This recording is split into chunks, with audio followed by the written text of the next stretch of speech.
ஹரே கிருஷ்ணா. கதையாக கீதை பாகம் 10 நற்சந்ததி. ஆதாரம் ஸ்ரீமத் பாகவதம் காண்டம் 3 அத்தியாயம் 14. ஒரு சமயம் மரீசி முனிவரின் மகனான கஷ்யப முனிவர் மாலை நேரத்தில் யாகத்தீயை நாவாக கொண்ட முழுமுதற் கடவுளுக்கு நிவேதனங்களை படைத்த பின்னர் சமாதியில் அமர்ந்தார். அப்போது அவரின் மனைவியும் தட்சனின் புதல்வியுமான திதி குழந்தை வேண்டும் என்பதற்காக தன் கணவரை அணுகி தனது இச்சையினை எடுத்துரைத்தாள். ஓ கற்றறிந்தவரே, மதம் கொண்ட யானை வாழை மரத்தை மிதித்து குழப்புவது போல் மன்மதனும் காமத்தால் என்னை துன்பப்படுத்துகிறான். உமது முழு கருணையையும் என் மீது வைத்து என்னிடம் அன்புடன் நடந்து கொள்வீராக. எனக்கு குழந்தை வேண்டும் என விரும்புகிறேன். உமது படைப்பின் நோக்கமே உயிர்களை பெருக்குவதுதானே. போன்ற கணவன்மார்கள் புதல்வர்களை பெறுவதனால் புகழ் அடைகின்றனர். எங்களுடைய நலனில் மிகுந்த அக்கறையுடன் எங்கள் தந்தை தட்சன் எங்களில் 13 பேரை உமக்கு மணமுடித்து கொடுத்தார். நாங்களும் உங்கள் நம்பிக்கைக்கு உகந்தவர்களாக இன்று வரை இருக்கிறோம். ஆகையால் எனது இச்சையினை தீர்த்து வைப்பீராக என்று திதி வேண்டி நின்றாள். அது கேட்ட கஷ்யபர், ஓ துன்பத்தில் வருந்துபவளே, உனது விருப்பம் எதுவாயினும் உடனடியாக அதனை நான் நிறைவேற்றுவேன். உன்னை தவிர வேறு யார் தர்ம அர்த்த காம நியதிகளுக்கு ஆதாரமாக உள்ளார்?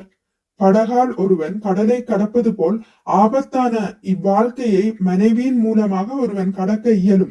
கோட்டையின் பாதுகாவலன் அத்துமீறி நுழையும் கொள்ளைக்காரர்களை எளிதில் வெற்றி கொள்வது போல் மனைவியின் மூலமாக ஒருவன் புலன்களை வெற்றி கொள்ள முடியும். இது மற்றவர்களுக்கு இயலாததாகும். உன்னை திருப்தி செய்வது எனக்கு இயலாததாயினும் கூட குழந்தை பேற்றிற்காக உனது காம இச்சையினை நான் உடனே திருப்திப்படுத்துவேன். ஆனாலும் ஒரு சில முகூர்த்தங்கள் நீ காத்திருக்க வேண்டும்.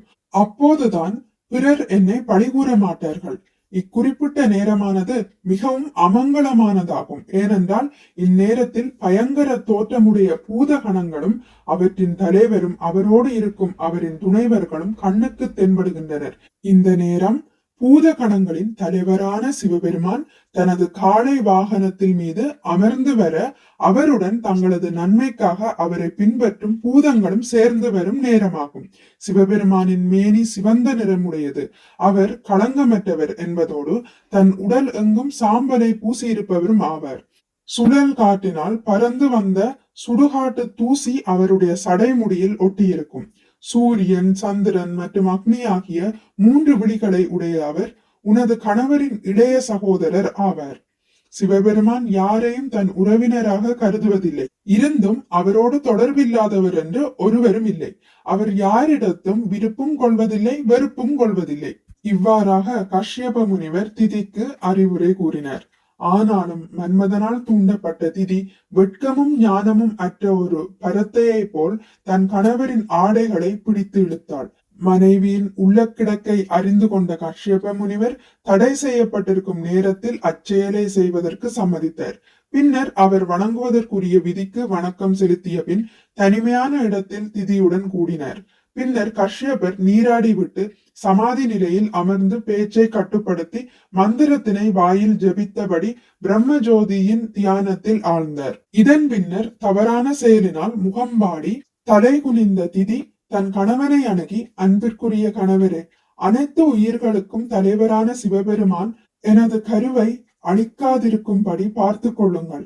ஏனென்றால் அவருக்கு எதிராக மிகப்பெரிய குற்றத்தை நான் புரிந்திருக்கிறேன். ஒரே சமயத்தில் கொடூரமான தேவராகவும் அதே சமயத்தில் உலக ஆசைகள் அனைத்தையும் நிறைவேற்றுபவருமான சினமிக்க சிவபெருமானுக்கு எனது வந்தனங்கள். எனது இளைய சகோதரி சதியின் கணவராதலினால் அவர் எனக்கு மைத்துனர் ஆவார். அவர் என் மீது மகிழ்ச்சி அடைவாராக என்று வேண்டி நின்றார். அதை கேட்ட கஷ்யபர், உனது மனம் மாசுற்று இருந்த காரணத்தினாலும் அக்குறிப்பிட்ட நேரம் குறையுடையதாக இருந்த காரணத்தினாலும் எனது அறிவுரைகளை நீ புறக்கணித்த காரணத்தினாலும் தேவர்களிடம் நீ பாராமுகமாக இருந்த காரணத்தினாலும் எல்லாம் அமங்கலமாகி விட்டன. ஓ இருமாப்பு உடையவளே, உனது நிந்தனைக்குரிய கற்பத்திலிருந்து ஆணவமிக்க 2 மைந்தர்கள் பிறப்பார்கள். அதிர்ஷ்டம் இல்லாதவளே, மூவுலகிற்கும் அவர்கள் தொடர்ந்து தொல்லைகள் தருவர். அவர்கள் ஏழை மற்றும் குற்றமற்ற உயிர்களை கொல்வர், பெண்களை கொடுமைப்படுத்துவர், மகாத்மாக்களை சினமூட்டுவர். அந்த நேரத்தில் பிரபஞ்சத்தின் நாயகரான பகவான் அவதாரம் செய்து அவர்களை அழிப்பார் என்று கூறினார்.